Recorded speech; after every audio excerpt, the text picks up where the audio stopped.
Hi there everyone, welcome back to Objectivity, and have a look at this for an object. It's amazing. This is the first British speaking clock.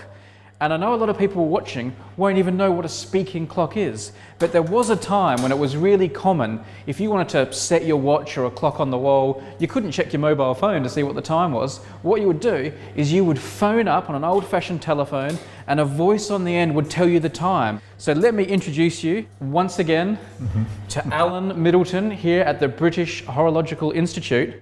Alan, you've got a story to tell, haven't you? It's quite a long story, yes. The Royal Mail took it upon themselves to transport time around the country in the days of mail coaches, go back to the early 19th century. The point was that when the exchanges were built, when telephones first came in, large numbers of people thought then that the Royal Mail or the post office had the accurate time. So they used to phone up the operator and simply ask the time. For that reason, it was thought, well, rather than have these phone calls, let's make a mechanical speaking clock and make people phone that and make money for us at the same time. And this was the first one? This is the first one, yeah. The voice is actually using the latest technology from Hollywood, bearing in mind this is the early 1930s. They're using a soundtrack which is encased in these glass discs here. But they look kind of like records in a way. They do, yes. The voice is sounded by light, so these exciter lamps here along there, that is what is actually reading the time. These lamps are reading the voice from these optical discs. Yeah. That's extraordinary. Whose voice is on there? Well, the voice is of Miss Ethyl Cain. Ethyl Cain. Ethyl Cain, yes. Enunciation of poetry is one of the tests imposed on the candidates in the Post Office's Golden Voice competition. And this is not inappropriate, for the Poet Laureate is one of the judges. And every shepherd tells his tale under the hawthorn in the dale. What do you think of that voice, Miss Thorndyke? I think it's a charming voice. At the third stroke, it will be 4:33 and 40 seconds. At the third stroke... Miss Cain, the winner, is congratulated by Major Tryon, the new Postmaster General. Let you, Miss Cain. It is your voice that we shall hear when we ring up the speaking clock to know the time. Thank you. There she is. This is Miss Ethyl Cain, which it probably should sign there Jane Cain, because she left the GPO shortly after. She became an actress. She'd always been interested in amateur dramatics, I think. And she changed her name to Jane Cain, and that was effectively her stage name. Famous Mm. voice. Only ever told you the time though. Yeah, that's right. So, is this the clock here? It's all really the clock, and in actual fact, this is only half it, because there was another one identical to this next to it. There had to be two, because when this needed servicing, the other one had to come operation immediately, but we only got the one. What they did is the whole thing is powered by a low frequency motor here. So this motor is revolving, if you like, at 1 second intervals. That's where the problem lay, of course, because the electricity supply both then and now is simply not reliable enough to give exact 1 second revolutions of this machine. This clock just couldn't do it. So what they did was they harnessed something that they knew a lot about, which is the pendulum, which we got here.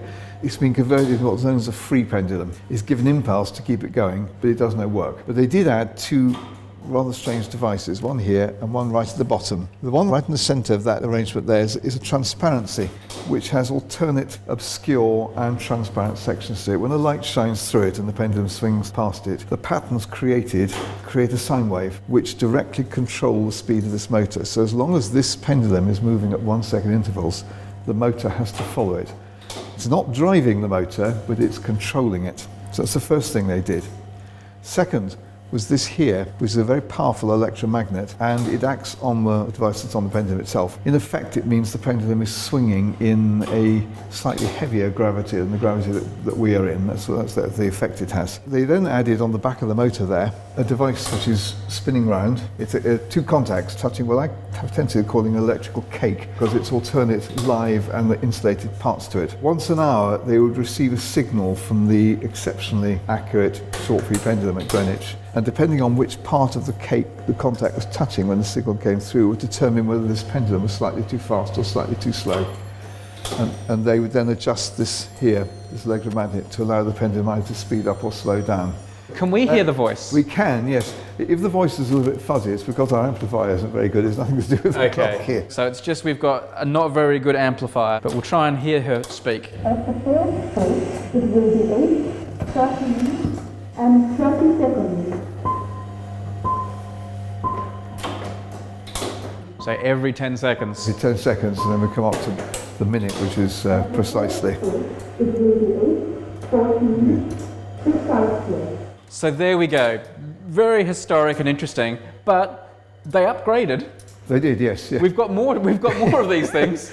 Yes, this is the second one that came into operation in Britain, which is 25 years later. So now we've gone beyond the pendulum. We're now into the quartz crystal, and behind the racks on the back there, the quartz crystals are inside these two sections either side, because this is two speaking clocks in one. High tech. This is the high tech version. High tech. But every time we build things here, high tech, you can always guarantee there's a bit of a Heath Robinson creeps in somewhere. Yeah. And if all else fails with this clock here, if you look in this centre panel right down the bottom, can you see what's down there? Radio. It's a car radio. If all else fails and they can't get the time right, they wait for the radio time signals on home service or something, and they can set the clock right. So how does the speaking clock know what time it is? It listens to the radio. Yeah. How does the radio know what time it is? Yes. They phone the speaking clock. Yeah. Is this one as well? This one has only recently arrived with us here. This is the third voice, British voice, was the voice of Brian Cobby. This had a different voice speaking. A different voice. Oh yes, they were. This is the voice of Pat Simmons on this one. Oh, so this is again Pat Simmons, and then Ethyl Cain. Pat Simmons is a woman as well? That's right, yes. Okay. And then Brian Cobby was the first male voice they had. So there we go, another clock.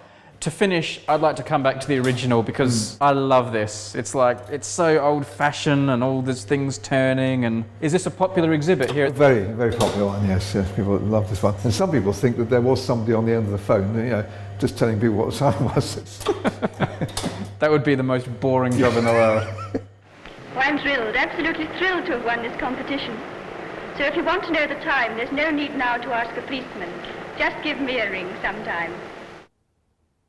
This episode was brought to you by 23andMe, the online genetic service that helps you learn what the 23 pairs of chromosomes that make up your DNA can teach you about your ancestry, traits and health. If you'd like to help with scientific research and discoveries, or just learn your own personal DNA story, go to 23andme.com/objectivity.